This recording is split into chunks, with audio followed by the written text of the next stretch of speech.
And how hungry are the guys to continue this now, having got back in this series, go on and win it? Yeah, obviously it's really important for us to finish off this series. We did brilliantly this week to get ourselves back in it after a disappointing showing at Southampton. So we've got a great opportunity now to win this series. So we want to kick on from last week and build. There's still areas to improve. Just if we can keep doing that, keep looking to improve, and I'm sure we'll put in another good performance this week. And because of the performance of the bowlers, competition for bowling places is fierce. Have you ever known it so fierce in this England Test team? Is this the best competition for places in the bowling lineup you've known? Probably is, yeah. I think for one reason or another, usually you don't have everyone fit or available for selection. So to have as many bowlers as we do available for selection and bowling well, as it obviously is important too. So it's healthy competition, but obviously there's going to be some disappointed guys this week. With 3 spots up for grabs, and there's probably 6 or 7 guys who could fill those 3 spaces. So we're just going to have to. It's a good position to be in because obviously it shows that we've got strength in depth. But I'm sure now we're in a position where we can, having rested guys and guys playing this week, we can now pick our best 3 going into this game wanting to win it. So I presume the best 3 bowlers are going to play. And that could be Jofra Archer. He's been quite forthright in his newspaper column today. How is he, and what sort of frame of mind is he in? Is he in the right frame of mind, do you think, to play on Friday? Well, we've not seen much of him because he's obviously been in isolation for a few days. But I'm sure he'll want to play in this game, I'm sure. With it such a crucial game, the series resting on it, knowing him as I do, I'm sure he'll want to play in it. Obviously, he said about his frame of mind, and that's something that over the next 2 days that he's going to have to sit down with the captain and coach and figure out if he's in the right place to play. And finally, from me, what can you do with all your experience? What advice can you offer him? How can you help him?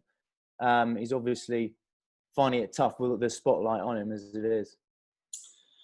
Yeah, well, I think that it's always something that can be difficult for guys coming into the international setup because I think the scrutiny is very different. You do feel more under the spotlight. And it's just finding coping methods, I think, for that. Finding ways of dealing with the extra attention. I was fortunate when I came into the England team, there was no social media, believe it or not, back then. But the ways that people can get their opinions out there, it's quite visible. So it's just finding methods as a player to deal with that. And I think using the team around him as well, so whether that's family, friends, management, and then obviously the players and coaches here, I think it's important that everyone does that, not just Jofra.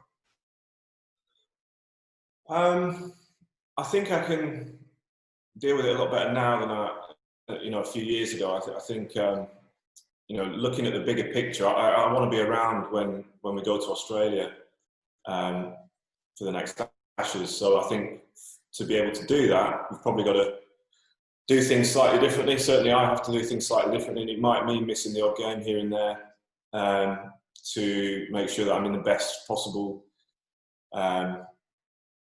situation. I guess, I want to keep bowling and keep my form. I also want to look after my body as much as I can as well. So I might have to do things a little bit differently going forward. But I'm a bit more open to it now than I was, say, 10 years ago. Would you also, just how high is this ceiling for Ben? How good can he be and how good can he get?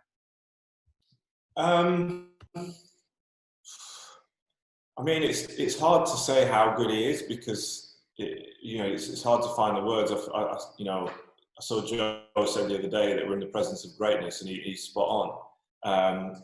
The fact that he could get into any team as a batsman, without his bowling, his fielding, I think speaks volumes. His bowling's getting better and better each time he goes out there, and he could get into a lot of teams' bowling attacks as well. So it's just amazing to have that talent in our team, and to be able to watch it firsthand as well is amazing. And we just mentioned, looking after the players, especially through a series like this. And after a week where he's pretty much done everything, he was chasing balls off his own bowling, batting most of the 2 innings that we did bat, and getting wickets as well. It can take its toll. So we've got to look after him and make sure we can keep getting the best out of him for as long as possible, because you look at, he's certainly the best all-rounder I've ever played with. I think certainly I think he's becoming the best all-rounder that England's ever had. And there's no reason why he can't go on and be even better.